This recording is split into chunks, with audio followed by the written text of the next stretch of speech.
Combien sont-ils? Où travaillent-ils? Que font-ils?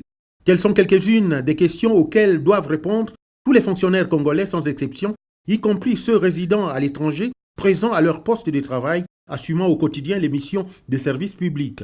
C'est l'objet de l'actuel recensement des agents civils de l'État, dont le coup d'envoi vient d'être donné à Brazzaville par le Premier ministre Clément Mwamba, après avoir tiré les enseignements des échecs des initiatives antérieures. 2 semaines, c'est le temps que s'est accordé le ministère de la fonction publique pour constituer une base fiable de données et procéder à un enrôlement biométrique des fonctionnaires congolais. La première phase est celle de l'identification.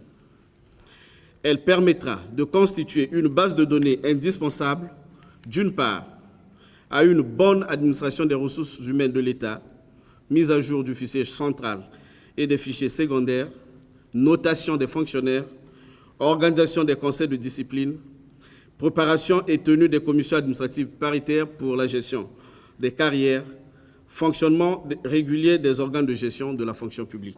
L'enjeu est détail selon le Premier ministre, la responsabilité des autorités à différents niveaux de la hiérarchie, ainsi que l'engagement personnel de l'agent sont vivement sollicités. De contribuer à l'assainissement des finances publiques par une maîtrise de la masse salariale, de planifier de façon prévisible les besoins en ressources humaines des administrations publiques, assurer une plus grande transparence et une équité dans la gestion des carrières des fonctionnaires.